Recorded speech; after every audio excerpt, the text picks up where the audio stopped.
Oh my goodness, आज यार साम्बा र प्रीति राई बिना पनि हाम्रो चेलीहरूले यस्तो दामी खेल खेल्नु भयो होइन। उहाँहरूको पासेसहरू हेर्नुहोस् न गाइज, यार यस्तो दामी पासेस हेर्नुहोस् न यो बार। ओ माई गुडनेस, मेन्स फुटबल टिममा चाहिँ हामीले यो लेभलको पास चाहिँ कहिले देख्न पाउँछौँ यार। र अनि आजको खेलको कुरा गरौँ, निशा ठोकर हाम्रो डिफेन्डरको एउटा सानो मिस्टेकको कारणले हामीले फर्स्ट हाफमा यो गोल खाए तापनि हामीले फर्स्ट हाफमा नै खेलमा कमब्याक पनि गरेको थियौँ होइन। हुन्छ डिफेन्डरबाट कहिले सानोतिनो मिस्टेकहरू, तर आज उषानाथको मेबी यो फर्स्ट डेब्यू म्याच होला गोलकिपरमा होइन। तर उहाँले यस्तो दामी बल खेल्नु भएको थियो, क्याचहरू दामी गरिरहनु भएको थियो होइन। एउटा यो बल यतिखेर यार यस्तो बब्बाल सेभ हान्नुभयो उहाँले, यता हान्छ है त बब्बाले सेभ हान्नु भएको क्या यो बल। ल दामी खेल्नु भएको थियो होइन उहाँले।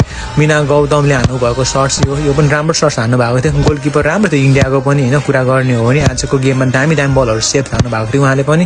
र आज नेपालले होइन यस्तो बब्बाल खेल्यो गाइज, यस्तो दामी खेल्यो होइन। हाम्रो सबै चेलीहरू चाहिँ तारिफ योग्य लायक हुनुहुन्छ कि। र यो गोल यार, यो गोल कसले हानेको थियो गाइज, ल कमेन्ट गर्नुहोस् है, त्यही हजुरहरूलाई थाहा छ भने। र अनि सविता मगरले यतिखेर यो बल मिस गरे पनि त हेर्नुहोस् न, पेनल्टी सुट आउट यार कस्तो मिठो हानेको के, वाउ। अनि फेरि अन्जना राणा मगरले यस्तो बब्बाल सेभ हान्नुभयो नि, वाउ। अनि यतिखेर त हेर्नुहोस् न, रश्मिले पनि यस्तो दामी मिठो हान्नुभयो होइन। र इन्डियाबाट चाहिँ यो बल आउट हानेपछि हाम्रो अनिता बस्नेतले फेरि आउट हान्न पुग्यो। उहाँले खेल चाहिँ बब्बाल खेल्नु भएको थियो आज होइन। र अनि जर्सी नम्बर 4 को पनि बब्बाल पेनल्टी सुट आउट सेभ हानिदिनुहुन्छ अन्जना राणा मगरले। र अनि आजको अन्तिम पेनल्टी सुट आउट चाहिँ निशा ठोकरले यस्तो दामी गोल हानिदिनु भयो, क्रस बारमा लागेर गोल हुन पुग्यो होइन। र उहाँले गरेको मिस्टेकलाई चाहिँ अहिले पेनल्टी सुट आउटमा आएर युटिलाइज गर्नुभयो उहाँले होइन। Wow, congratulation all of you चेलिज होइन। हजुरहरूलाई आजको नेपालको खेल कस्तो लाग्यो गाइज, कमेन्ट गर्नुहोस् है त।